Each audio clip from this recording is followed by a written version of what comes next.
Hello friends, कैसे हैं सब लोग। स्वागत है आपका आपके यूट्यूब चैनल इरफान अकेडमी में।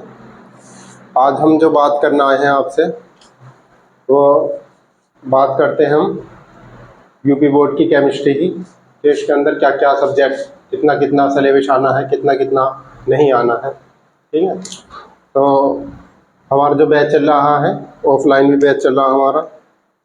जो आना चाहता है वो आ सकता है ऑफलाइन भी। शाम को बैच चल रहा है, एक सुबह में चल रहा है। अब देखते हैं यूपी बोर्ड के जो आपका सिलेबस है इस बार केमिस्ट्री का, वो कहाँ से कहाँ तक है ये देखते हैं। तो आपके जो यूपी बोर्ड में सरकार ने आपके सिलेबस में आपकी कैची चलाई है, जो कुछ चैप्टर हटा दिए गए हैं। अब वही पढ़ना है हमको जो सिर्फ सिलेबस में है, ताकि हम उससे अच्छे नंबर ला सकें। ठीक है नहीं, एक्स्ट्रा ज्ञान बाद को ले लेंगे, पहले हमें सिर्फ वही चीज़ पढ़ेंगे जो सिलेबस में है, ताकि हम उसको जल्दी से जल्दी पूरा कर लें और उसमें फिर बाद में हम उसका काफ़ी रिवीजन करें, ताकि हमारे एग्ज़ाम में बहुत अच्छे नंबर आ जाए। अब उसमें है क्या क्या ये देखते हैं। देखो, अब ये 10 चैप्टर लिख रखे हमने, तो आपके यूपी बोर्ड के सिलेबस में बस सिर्फ यही 10 चैप्टर हैं। एक कौन सा है, विलयन। फिर है तुम्हारे पास वैद्युत रसायन। दूसरा क्या है तुम्हारे पास, वैद्युत रसायन। तीसरा है तुम्हारे पास रासायनिक बल गतिकी। चौथा है तुम्हारे पास डीवे एफ ब्लॉक एलिमेंट। पांचवा है उप सह संयोजक यौगिक। छठा है हेलो एल्केन व हेलो एरीन। सातवां है आपका एल्कोहल फिनोल व ईथर। नेक्स्ट है एल्डिहाइड कीटोन व कार्बोक्सिलिक एमीन और जे बड़ू। ठीक है, ये 10 चैप्टर आपके हैं और इनमें से भी कुछ कुछ सिलेबस काट दिया गया है जो हम छोड़ते हुए चलेंगे आपको। ठीक है, हम आपको ये कंप्लीट सिलेबस यूट्यूब पर भी और ऑफलाइन में भी दिसंबर तक आपका पूरा करा देंगे अच्छे से। ठीक है, जो भी यूट्यूब से पढ़ रहा है वो अच्छे से नोट्स बनाइएगा, आपको कंप्लीट सिलेबस यहीं से ही हो जाएगा। ठीक है, और बाकी जो हम वीकली टेस्ट लें आपको, और तो वे क्वेश्चन कर लीजिएगा। आपको एक्स्ट्रा कुछ नहीं पढ़ना है, बस एक्स्ट्रा एफर्ट लगाने की जरूरत नहीं है। जितना हम लिखवा दें बस इतना ही तैयार आपको करना है। ठीक है,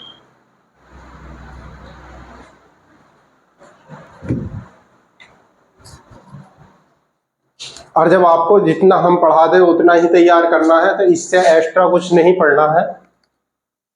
तो अब यह सिलेबस हम करवा देंगे। बहरहाल हमने यूट्यूब पे एक चैप्टर करा दिया है, कौन सा, ठोस अवस्था। तो ठोस अवस्था, पृष्ठ रसायन, पी ब्लॉक एलिमेंट और कुछ अन्य चैप्टर जो हैं, ये बड़े इंपॉर्टेंट चैप्टर, मगर ये है बिहार बोर्ड में। तो जो बच्चा हमसे बिहार से जुड़ रहा हो, बिहार वाला देख रहा हो, तो उसके लिए हम पहले, ये यूपी बोर्ड में भी है, बिहार बोर्ड में भी है, तो आपको दोनों सिलेबस करने हैं बिल्कुल लगातार। बिहार बोर्ड वाले, जो बिहार बोर्ड वाला है तो पहले ये पढ़ लीजिएगा, फिर बाकी हमने एक चैप्टर करा दिया, 3 और बचे हैं, वो भी हम आपके धीरे धीरे कराते रहेंगे। ठीक है, तो अब हम जो चैप्टर पढ़ते हैं यूपी बोर्ड का वो पढ़ेंगे।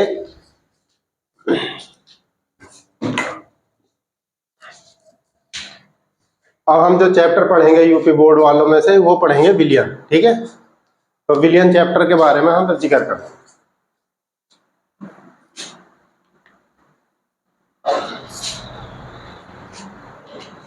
चैप्टर का नाम है विलयन।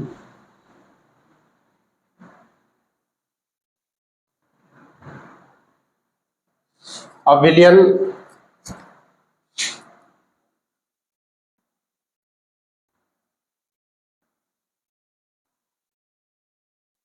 विलयन होता क्या है।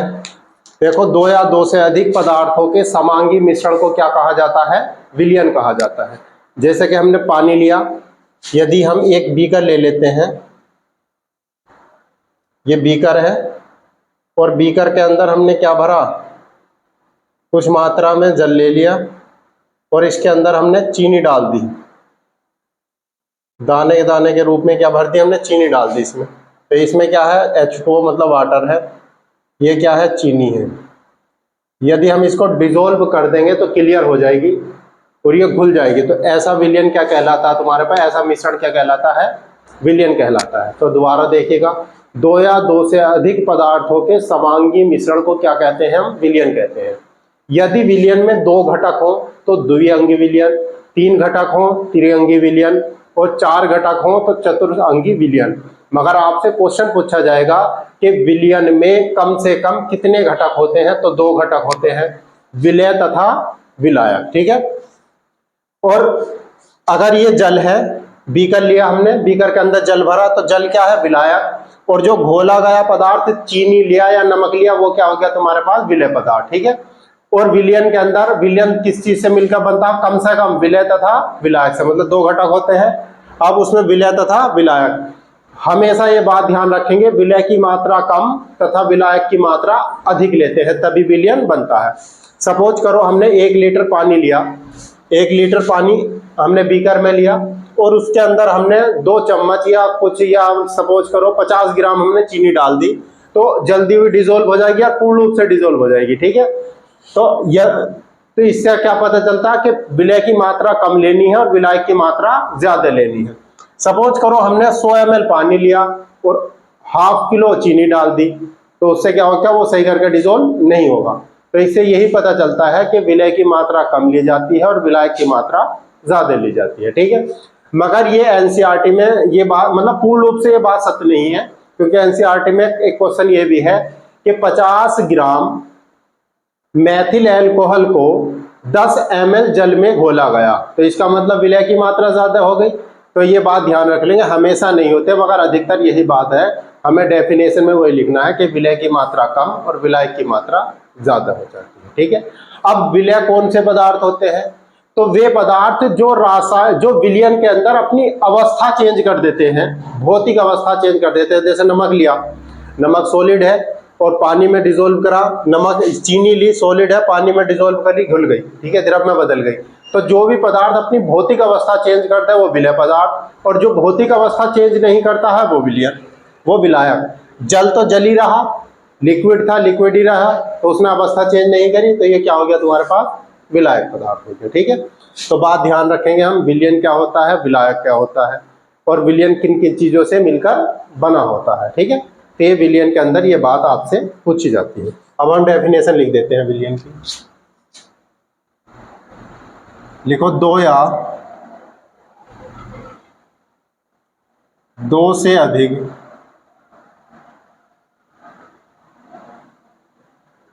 पदार्थों के समांगी मिश्रण को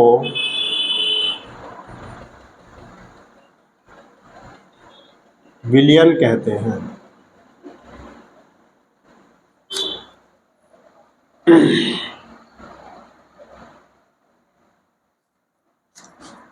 क्या हुआ, 2 या 2 से अधिक पदार्थों के समांगी मिश्रण को क्या कहा जाता है, विलयन कहा जाता है। ठीक है। लिखेंगे यदि विलयन में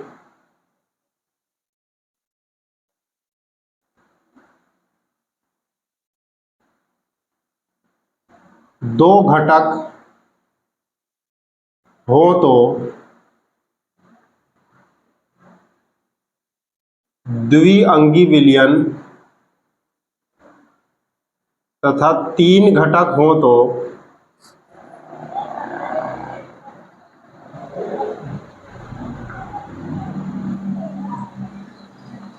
त्रिअंगी तथा 4 घटक हो तो चतुर्थ अंगी विलयन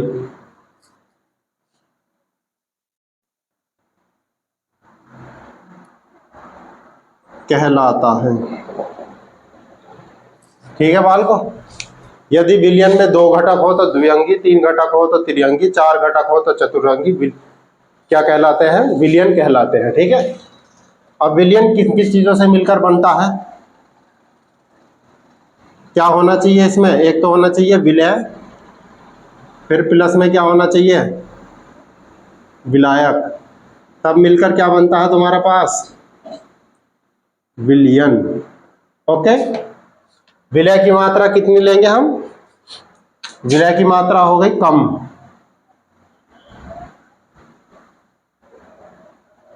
विलायक की मात्रा हो जाएगी अधिक, और ये जो बनता है ये बनता है समांगी मिश्रण। एग्जाम्पल लिख लेते हैं हम इसका। जैसे चीनी के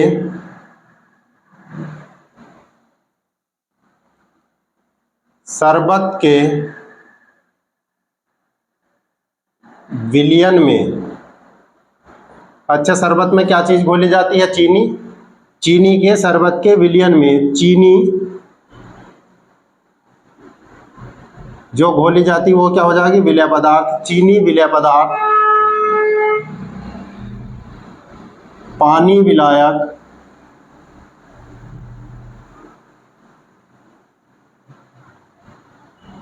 तथा संपूर्ण विलयन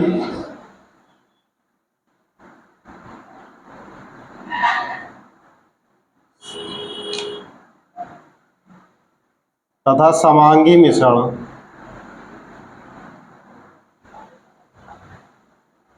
विलयन कहलाता है।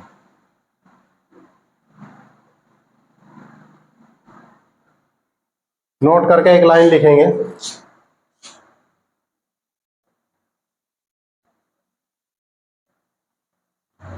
देखो विलयन में विलय की मात्रा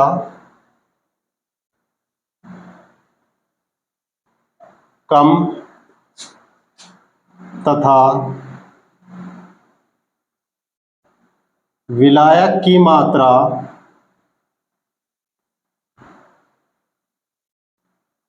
अधिक ली जाती है। हमने बता दिया इसका अपवाद भी होता है, ऐसी कोई बात नहीं है, ठीक है।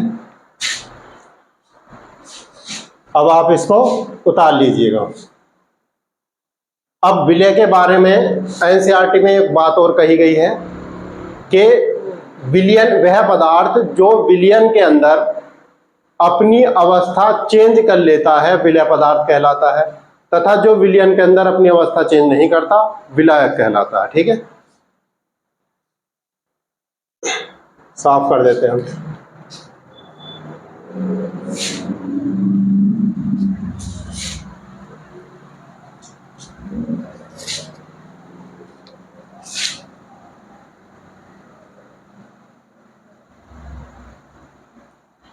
विलयन में उपस्थित वह घटक जो अपनी विलयन में अपनी भौतिक अवस्था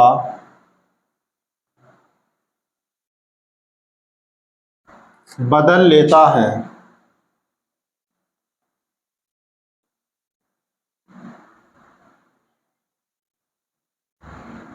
विलय कहलाता है। जितना लिखवाया जा रहा है उससे एक भी अक्षर आपको बाहर एक्स्ट्रा पढ़ने की जरूरत नहीं है, हम तो खुद ही ज्यादा लिखवाते हैं आपको। विलयन में उपस्थित वह घटक जो अपनी भौतिक अवस्था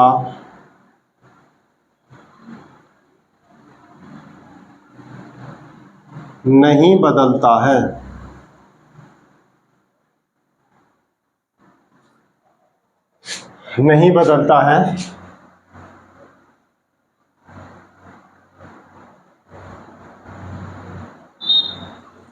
विलायक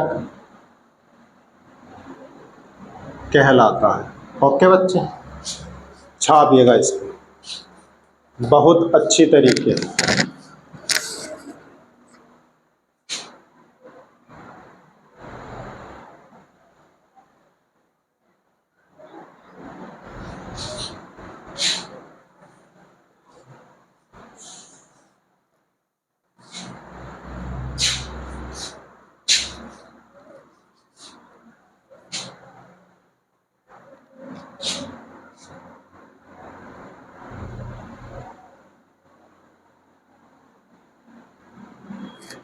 अब हम लिखेंगे विलयन के प्रकार।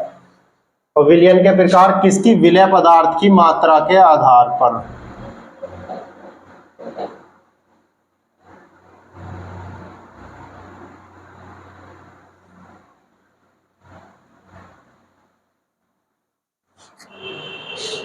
विलय पदार्थ की मात्रा के आधार पर। क्या प्रकार का होते हैं? 3 प्रकार के होते हैं।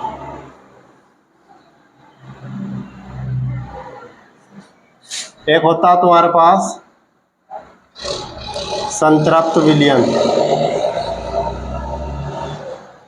एक होता, ऐसे लिख दो चलो, असंतृप्त विलयन। फिर होता है तुम्हारे पास संतृप्त विलयन।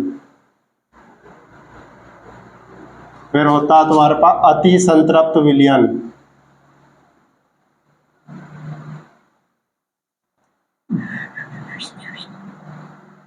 अति संतृप्त विलयन। अब संतृप्त तथा अति संतृप्त के बारे में बात करेंगे, ठीक है। निश्चित ताप पर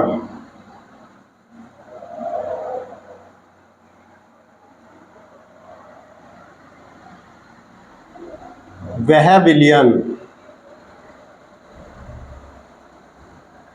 जिसमें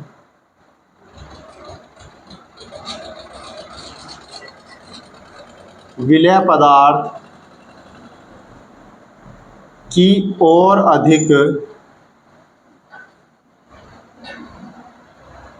मात्रा घोली जा सके,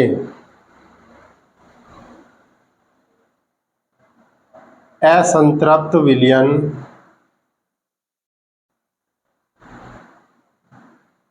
कहलाता है।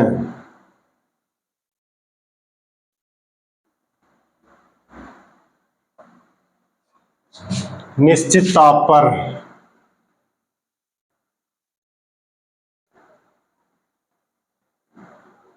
वह विलयन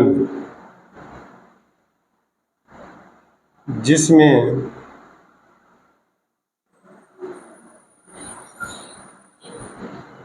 100 ग्राम विलायक में घुले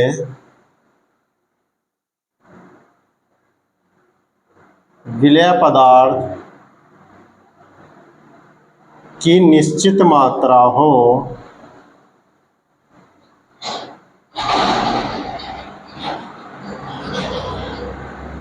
संतृप्त विलयन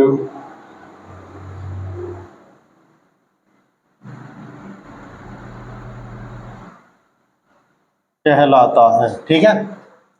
ये भी निश्चित ताप पर।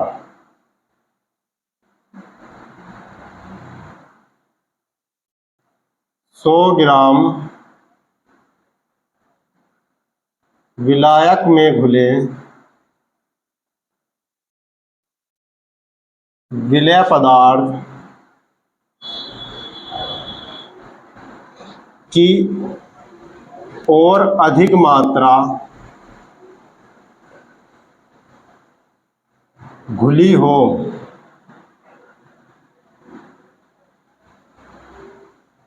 अति संतृप्त विलयन कहलाता है।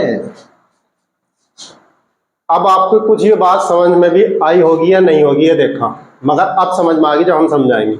संतृप्त विलयन, असंतृप्त विलयन, अति संतृप्त विलयन। सपोज करो हमने 1 लीटर पानी लिया, ठीक है। उसके अंदर हमने क्या करा, सपोज करो 50 ग्राम चीनी डाल दी। हमने क्या लिया, चलो 100 ml ले लो, ये 1 लीटर लिया हमने, 1 लीटर विलयन लिया, पानी लिया, उसके अंदर हमने 100 ग्राम चीनी डाल दी, तो वो डिसोल्व हो जाएगी। मगर हम उसमें 100 की बजाय 200 डाल दें तो भी डिसोल्व हो जाएगी, उससे भी ज्यादा डाल दें तो भी डिसोल्व हो जाएगी। तो बहरहाल वह विलयन जिसमें विलय पदार्थ की और अधिक मात्रा घोली जा सके, मतलब उसके अंदर और भी घोला जा सके, तो ऐसा विलयन असंतृप्त विलयन कहलाता है। अब संतृप्त विलयन क्या होते हैं, अब 100 हमने 1 लीटर विलयन लिया, सपोज करो उसके अंदर 250 ग्राम चीनी ही डिसोल्व हो सकती है सही करके। अगर उससे कम रहा तो असंतृप्त में पहुंच जाएगा, अगर उससे ज्यादा घोल दी तो अति संतृप्त में पहुंच जाएगा। तो ऐसा विलयन कैसा कहलाता है तुम्हारे पास? संतृप्त विलयन। मतलब एक निश्चित मात्रा घुली हुई, ना इससे कम हो ना इससे ज्यादा होनी चाहिए, कम पे भी बदल जाएगा ज्यादा पे भी बदल जाएगा। 100 ग्राम विलायक में घुले विलय पदार्थ की निश्चित मात्रा संतृप्त विलयन कहलाता है। निश्चित मात्रा हो संतृप्त विलयन कहलाता। अति संतृप्त विलयन, अब हमने क्या करा, 1 लीटर तो हमारे पास जल था, उसके अंदर हमने क्या करा, विलयन की मात्रा मतलब विलायक पदार्थ की मात्रा बहुत ज्यादा घोल दी, 250 ग्राम घुलनी थी और हमने आधा किलो घोल दी। तो ऐसा क्या हुआ, तो ऐसे जो पदार्थ होते हैं वो होता है अति संतृप्त विलयन, मगर ये विलयन नहीं बनाते, ये बनाते हैं अवक्षेपण। तो 100 ग्राम विलायक में घुले विलय पदार्थ की और अधिक मात्रा घुली हो, और अधिक मात्रा घुली हो तो अति संतृप्त विलयन कहलाता है, और ये अवस्था अवक्षेपण की अवस्था कहलाती है। अब यहाँ लिख रहा 100 ग्राम, हमने लिखा बोला 1 लीटर, तो उस बात से कोई फर्क नहीं पड़ना, ठीक है, 100 ग्राम भी बोल सकते हो। अब आता वाल को तुमने पढ़ा होगा, विलेयता गुणनफल, ये होता है तुम्हारे पास KSP, विलेयता गुणनफल। यह आपने बहुत अच्छे से पढ़ा होगा 11वीं में कि विलेयता गुणनफल किसको कहा जाता है। तो ये जो होता आयनों की सांद्रताओं के गुणनफल के क्या होता है, बराबर होता है। यह होता तुम्हारे पास आयनों की सांद्रताओं के गुणनफल, आयनों की सांद्रताओं के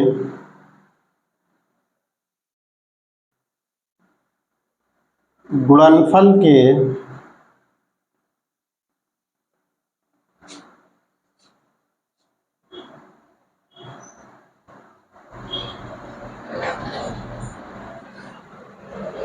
आयनों की सांद्रता का गुणनफल ही क्या कहलाता है तुम्हारे पास, आयनों की सांद्रता का गुणनफल ही क्या कहलाता है तुम्हारे पास, विलेयता गुणांक कहलाता। अब देखो आना क्या क्या इसमें, हमने लिया KSP, हम जानते हैं क्या है, विलेयता गुणनफल, मतलब किसमें कितनी घोलने की क्षमता अधिक है, किसकी कम है, ये बात करने जा रहा है। यदि सपोज करो विलेयता गुणनफल बराबर है किसके, आयनों की सांद्रताओं के गुणनफल के बराबर है, तो आयनों की सांद्रता ये मान लिया हमने, ये A+, ये B- आयनों की सांद्रता हो गई। मगर विलेयता गुणनफल जो है आयनों की सांद्रता के बराबर है, तो बराबर वाली बात यहाँ पर आती है। इसके अंदर मतलब इसकी घोलने की जो क्षमता है उसमें बराबर मुले हुए हैं क्या, आयनों के सांद्र, मतलब 100 ग्राम विलायक में घुले हुए हैं क्या, तुम्हारे पास निश्चित मात्रा घुली हुई हो। तो अगर विलेयता गुणनफल बराबर है किसके, आयनों की सांद्रताओं के, तो विलयन कैसा बनेगा, ये बनेगा तुम्हारे पास संतृप्त विलयन।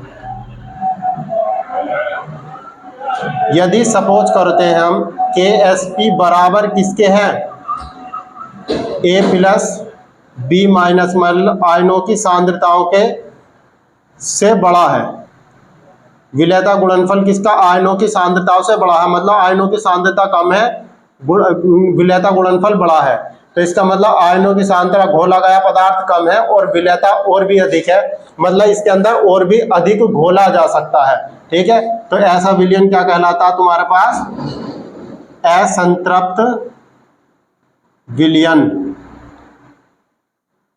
मगर सपोज करते हैं हम KSP बराबर, यदि आयनों की सांद्रता मतलब घुला हुआ पदार्थ क्या है बच्चे, अधिक है, तो कैसा बन जाएगा तुम्हारे पास, अति संतृप्त विलयन। कहीं दिखाई ना दे, अगर दिखाई ना दे रहा हो तो जैसे मैं बोलिया वैसे लिख लेना। तो ये क्या कहलाती है तुम्हारे पास, अवक्षेपण अवस्था कहलाती है। यह अवस्था कैसी अवस्था कहलाती है, अवक्षेपण अवस्था। आपसे क्वेश्चन पूछा जाएगा कि यदि विलेयता गुणनफल बराबर है किसके, आयनों की सांद्रता के, तो विलयन कैसा बनता है, तो संतृप्त विलयन। यदि विलेयता गुणनफल बड़ा है आयनों की सांद्रताओं के, तो असंतृप्त विलयन। यदि विलेयता गुणनफल छोटा है आयनों के सांद्रण के, तो अति संतृप्त विलयन। और अति संतृप्त विलयन की अवस्था ही अवक्षेपण अवस्था कहलाती है, ठीक। सपोज करो ये हमारे पास AB कोई विलयन है, इसको हमने तोड़ा, A+ में टूटेगा और B- में, ठीक है। तो ये विलयन को तोड़ने के बाद यही बना आपका आयनों का सांद्रण बन गया, ठीक है। अब देखो बालको, कहीं पर आपको तीर का निशान ये लगा मिलेगा, कहीं पर तीर का निशान इस टाइप का लगा मिलेगा।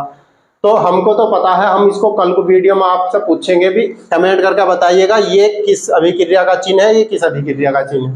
ठीक है, हम धीरे धीरे सबके बारे में इनमें आपको बात बताते चले जाएंगे। ठीक है, और बालकों एक आपसे क्वेश्चन पूछा जाता है, खास करके तुम्हारे पास विलयन के जो बारे में बात की जाती है, वास्तविक विलयन, आपसे क्वेश्चन पूछा जाता है वास्तविक विलयन क्या होता है। एक और होता है वास्तविक विलयन।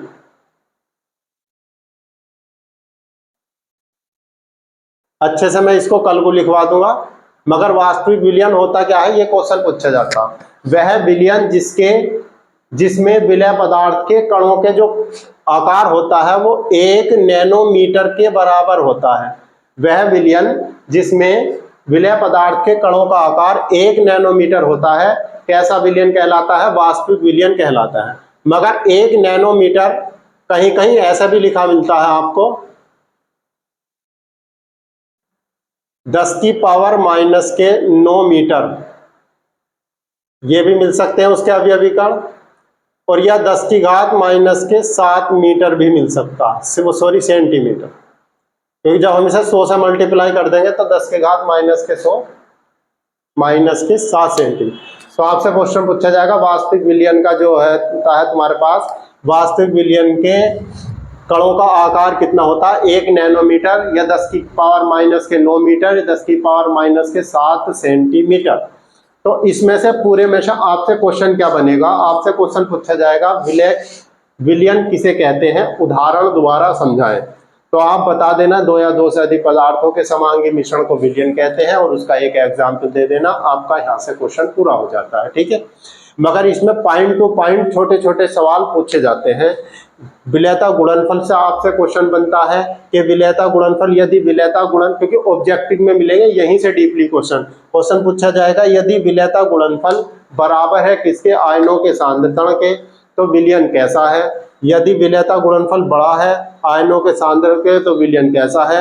यदि विलेयता गुणनफल छोटा है आयनों के सांद्रण के, तो विलयन कैसा है। ठीक है, और ये भी क्वेश्चन पूछा जाता है, यदि विलयन का जो मतलब विलेयता जो गुणनफल है वो आयनों के सांद्रण से कम है, तो विलयन किस टाइप का बनेगा, तो अवक्षेपण अवस्था बन जाती है उसकी। ठीक है, तो अब जो भी ऑफलाइन आना चाहता है बच्चा ऑफलाइन आ जाए, ऑफलाइन में बढ़िया बैच चल रहा है, और बाकी हम यूट्यूब पर आपको पढ़ा ही रहे हैं।